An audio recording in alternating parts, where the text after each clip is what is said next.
Posto que o meu querido amigo engenheiro António já disse tudo, António Monteiro, já disse tudo, pouco falta dizer. Mas os agradecimentos são devidos e é isso que eu para já vou fazer. Agradecer em primeiro lugar à Câmara Municipal por viabilizar esta apresentação e não só, também por contribuir para a edição da obra. Agradecer à editora, meu querido amigo Batista Lopes, que confia em mim, não sei porquê, mas confia, e já lá vão alguns livros que nessa que a editora publicou. Alguns deles também já foram apresentados aqui, pelo menos um deles que tinha a ver com São Martinho de Açores, que é o Inverno Mágico de Lourdes. Agradecer ao António Monteiro e agradecer a todos vós que aqui correstes para assistir a esta apresentação. Sem a vossa presença não fazia sentido apresentar o que é que fosse aqui. Muito obrigado a todos. Então, antes de dizer qualquer coisa mais, devo dizer que Moncorvo era assim que se dizia na altura, porque eu não encontrei documento nenhum torno de Moncorvo. Não sei, António, o que sabes disso, na altura, em 1904, Moncorvo era só Moncorvo ou já era torno de Moncorvo? Não? Não, até havia o jornal Moncorvo e outro Torre de Moncorvo. Eu não encontrei nos jornais da época e jornalistas que consultei. Sim, mas já... Havia o jornal Torre de Moncorvo, semanal, e o Moncorvo, semanal também. Sim, e havia o Moncorvense.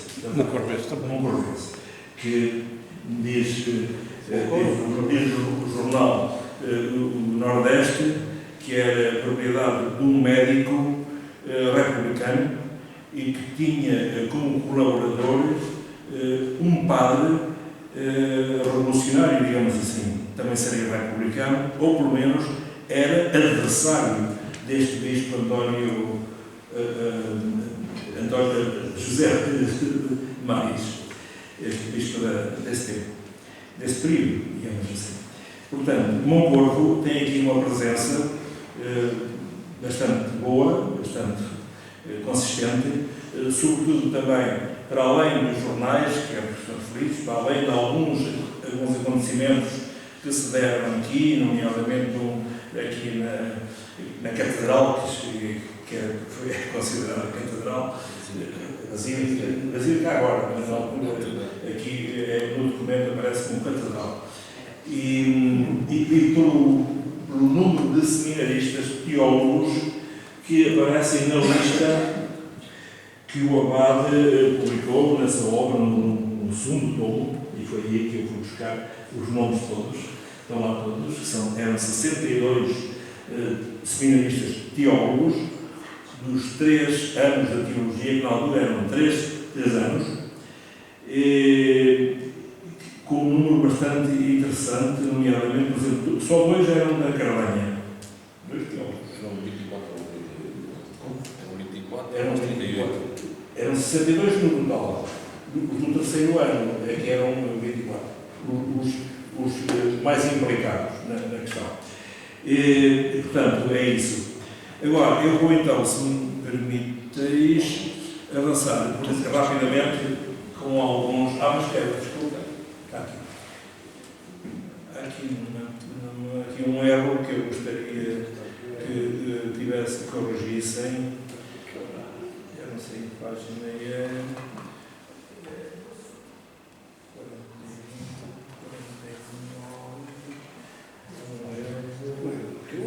Do qual eu peço desculpa. Eu peço desculpa. Não sei porquê.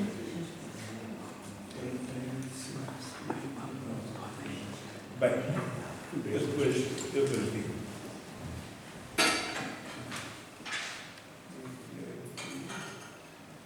Ah, 28. Gostaria que corrigissem, ao chegar lá, onde está Seminário Nacional de Bragança, não havia Seminário Nacional, foi uma distração minha, é Liceu Nacional de Bragança. Página 21, peço desculpa por esse erro, desta distração.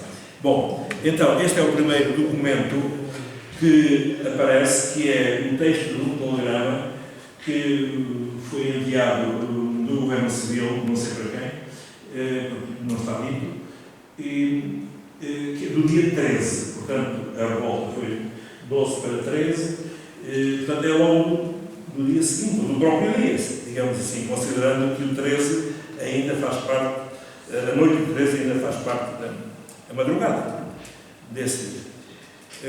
Não vamos ler, não tem interesse. Depois, os jornais da época do distrito e do país fizeram eco deste acontecimento, nomeadamente o distrito, escrito desta maneira, logo no dia 16, está aí, não sei se conseguem ler, 16, dá logo a notícia de tumultos no seminário de São José. Depois, um jornal que não é regional, é do Porto, A Palavra, um jornal que, a partir daqui, em todos os números, falava no assunto, com grandes artigos, estes que, sendo um jornal católico, defendia naturalmente o bispo, o José Alves de Maris, contra os seminaristas, naturalmente, chamando de tudo e mais alguma coisa. O bispo José Alves de Maris, que aqui aparece numa revista Ocidente, também escrito com 2 Cs, que tece de maiores elogios na altura em que foi sagrado bispo, tece de maiores elogios, por exemplo, no extrato daquele artigo, corriam felizes e formosos os dias sob o céu sorridente da sua amada Coimbra, no romance do seu lar, isto tudo muito bombónico, não é? Na saída da família que estremece e no convívio dos seus amigos, tal, por aí fora. E depois, mais abaixo, diz: sabemos que, a propósito deste facto, talvez único, escreve o Conimbricense, de 2 de agosto daquele ano, o seguinte: sabemos que no consistório celebrado em Roma, na quinta-feira última, fora preconizado o Bispo de Bragança, o nosso respeitável patrício, o Sr. D. José Alves de Maris. É, sem dúvida, a primeira vez que se dá o facto de mediarem apenas 8 dias entre a nomeação de um prelado pelo Governo. Atenção, o Governo é nomeado nessa altura. Isto corresponde a uma doutrina política, também bem descrita aqui no romance, mais à frente, chamada regalismo. Ou seja, o regalismo é o poder do rei, que, inclusivamente, exercia esse poder sobre a própria Igreja. Portanto, aqui está, pelo governo português, e a sua confirmação em Roma, 8 dias apenas. O novo prelado de Bragança pode, e temos a plena confiança de que tal não interessa. Vamos avançar rapidamente. Se por um lado há estes elogios na imprensa que é afeta, na imprensa católica e por aí fora, por outro lado, os jornais regionais do distrito, e nomeadamente alguns de Moncorvo, mas vamos referir o caso do Nordeste, que citam um facto que se deu aqui, exatamente aqui, na vossa chamada Catedral. Diz, com efeito, quem na sua vida pastoral a Moncorvo vê cair ante si, fulminado por uma congestão, o Padre Prosperi, que é um estrangeiro, que aqui foi propositadamente preparar-lhe as festas, ensaiar cânticos e redigir os coros na sua entrada na Catedral, cá está a Catedral. Quem o vê cair na fadigosa tarefa de abrilhantar as festas, ali a seus pés, e não tem um olhar de piedade para aquele, que nem sabia ainda se era cadáver e manda seguir o cortejo numa absoluta indiferença. Esse indivíduo não tem coração, não tem sentimentos de humanidade, não tem caridade nem amor do próximo. Esse indivíduo só tem vaidade, só tem soberba, pois esse indivíduo é o atual bispo de Bragança, é D. José Alves do Mares. Portanto, passa de um extremo ao outro. Depois, cita-se aqui também, noutro número do jornal, no mesmo jornal, a extinção do vicariato de Moncorvo, diz, aduzindo razões fúteis, quando a verdadeira causa era o aumento dos emolumentos da Câmara Eclesiástica, recompensando assim as brilhantes festas com que Moncorvo foi recebido com perfida de caráter. Bom, portanto, foi extinguido o vicariato de Moncorvo, porque era o vicariato, tendo este estatuto, podia angariar as verbas que lhe correspondiam e fazer uma certa gestão dessas verbas. Ora, extinguindo o vicariato, essas verbas passariam para a Cúria Episcopal em Bragança. Depois fala-se aqui também outro caso que tem a ver com o abade de Bolsoães. O abade de Bolsoães era nada mais, nada menos que o padre Adílio Buissa, que era de Vinhais, e que Bolsoães é uma freguesia do concelho de Valpaços. Nessa altura, Vila Real não era diocese. Portanto, o território da atual diocese de Vila Real estava repartido por 3 outras dioceses, nomeadamente a de Bragança, que tinha Valpaços, Chaves e não sei o quê, a parte norte. A parte sul do Douro pertencia a Lamego. E a outra parte, a Braga. Portanto, o abade de Bolsoães era, como digo, o padre Adílio Buissa, pai do regicida Buissa. Sendo padre, era também pai, teve vários filhos. Portanto, há aqui um facto em que, pronto, ele reclamou, e não interessa agora. Rapidamente, este era o seminário da época, os claustros do seminário, atualmente, tinha sido o colégio dos jesuítas, e que, entretanto, foi várias instituições, nomeadamente o Liceu, e hoje é o Centro Cultural. O atual museu do Abade da Sal é o Palácio Episcopal, e vemos aqui o escudo do bispo, não sei se é desse bispo, se é de outro qualquer, não importa, é o Palácio. Aqui o Liceu também é importante na obra, porque os seminaristas, a maior parte dos seminaristas, faziam primeiro o Liceu, o que correspondia ao secundário, que chamavam preparatórios, e só depois é que ingressavam no seminário, já no curso de Teologia. Nem todos, mas quase todos. Pronto, o Liceu era importante por isso. E tem por outros fatos que tereis a oportunidade de tomar conhecimento com a leitura. A capela, a Sé, a antiga Sé, a sacristia da Sé, com o escudo da Sociedade dos Jesuítas, que diz, tem um I, um H e um S, com uma cruz no meio do H. Jesus Omnum Salvator, Jesus Salvador do homem, ou seja, é o emblema dos jesuítas. Depois, aqui também documento umas fotografias da época, posso afirmá-lo com toda a certeza, porque isto agora é uma confissão. Estas fotografias estão na minha posse, pertenciam a um padre que foi professor no seminário, padre João Domingos Fernandes. Eu também devia ser Fernandes, não puseram Fernandes no currículo, mas da parte da minha mãe eu devia ser Fernandes, mas não puseram. Portanto, o meu avô, tio do meu avô materno. E então, os seus discípulos, que eram alunos do seminário, ele devia ser tão bom ou tão mau, que lhe ofereciam fotografias, na época que estava na moda, porque a fotografia era recente, não é? Uma técnica recente. Ofereciam-lhe fotografias com dedicatória no verso dela, de cada um, fazia a sua dedicatória ao padre.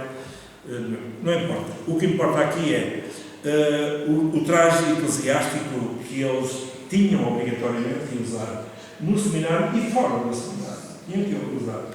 É a batina, normal, depois esta capa e vemos aqui também o barrete. E vemos aqui melhor. Temos a batina, sem capa, mas com esta peça de vestuário por cima dos ombros, que se chama, não sei se ainda existe, mas romeira. É outra palavra. É outra. Que é originário. E o barrete.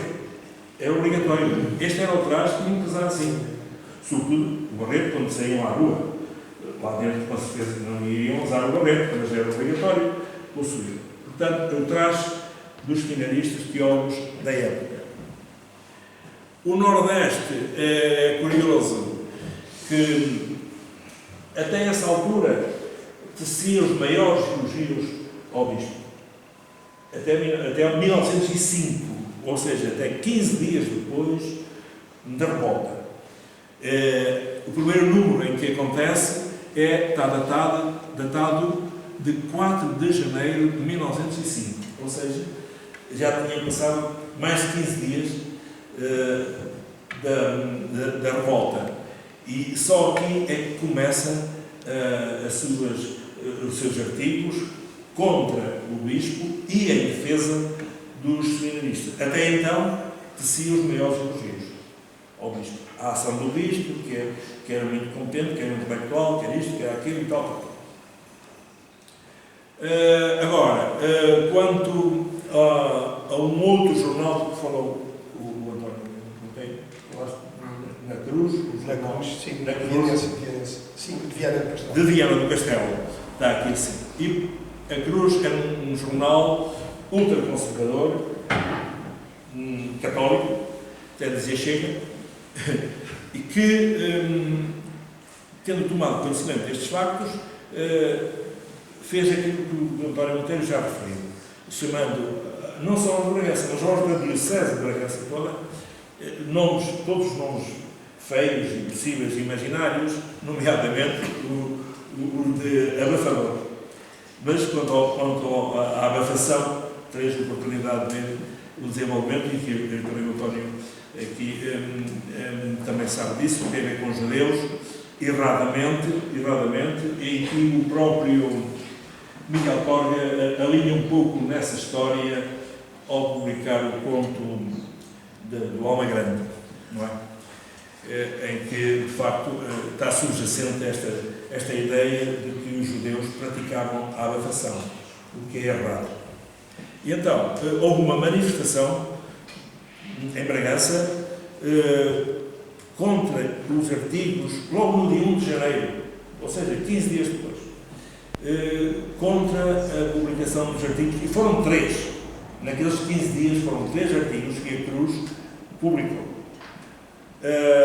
E então, essa manifestação, no dia 1 de janeiro, na Praça da Sé, em Bragança, aqui assim, como vamos ver, ainda não é, isto é a Gazeta, também foi publicado, então, aqui, na Praça da Sé, em que a Praça da Sé era assim, havia aqui um coreto, exatamente, e o cruzeiro não está cá. O cruzeiro foi posto mais tarde. Portanto, tinha o coreto, mas não tinha o cruzeiro. E a manifestação foi aqui, com intervenções por parte de que organizou aquilo, foi um comerciante de ideias republicanas, que fez o seu discurso a partir do cruzeiro. Perdão, do cruzeiro, não, do coreto. O governo civil também é importante aqui, porque o governador civil, através do seu partido, que era o Partido Regenerador, conseguiu mobilizar o seu partido para fazer um comício verdadeiramente um comício na Praça não, no Teatro Camões, aqui, vemos em baixo. Esta é a Praça Camões, da época também, talvez ligeiramente mais tarde, mas o Teatro Camões, que é este, vemos em baixo, aqui se organizou um comício com gente, com intelectuais, com professores, médicos, comerciantes, jornalistas, que fizeram as suas intervenções nesse comício na defesa dos seminaristas e contra o bispo. Atenção que o bispo já não estava em Bragança. O bispo saiu a 30 de dezembro para a sua quinta em Coimbra, Quinta da Cruz de Bencanta, onde permaneceu ano e meio, quase ano e meio. Sua revolução já em 1906. Depois, o Centro Republicano, havia já um movimento forte republicano, aqui, basta ver o que se dizia, escrever na altura, dizia-se à boca pequena que era frequentado por gente de ideias republicanas, verdadeiro ou não. O certo é que em abril de 1903, o Dr. Eduardo Ernesto de Faria, distinto causílico e competente jornalista, nosso amigo distinto, nas palavras tal, proferiu uma conferência subordinada ao tema do socialismo. Portanto, era do socialismo ainda era mais avançado do que as ideias republicanas. Depois, Vila Flor aparece aqui. Pelo seguinte, o bispo regressou efetivamente à Diocese na Semana Santa de 1905, mas não regressou a Bragança. Regressou exatamente a Vila Flor. Veio a Vila Flor, digamos, e diz ele numa carta dirigida ao Núncio Apostólico: tenho a honra de participar a Vossa Excelência, que tenciono partir na próxima terça-feira para Vila Flor, freguesia ao sul da Diocese de Bragança, a pedido do arcipreste e clero daquele distrito eclesiástico, para presidir aos ofícios da Semana Santa na Igreja Matriz daquela vila. Isto é a ortografia da época. E para sagrar os seus solos. Também no sábado farei uma ordenação de 4 ordinando de diácono e subdiácono. Estes concluíram o curso teológico há 2 e 3 anos e têm estado à espera da idade para serem ordenados. Portanto, estes não tinham intervindo na revolta, porque já tinham saído, tinham concluído os estudos 2 ou 3 anos antes. Portanto, ele veio efetivamente a Vila Flor. Contudo,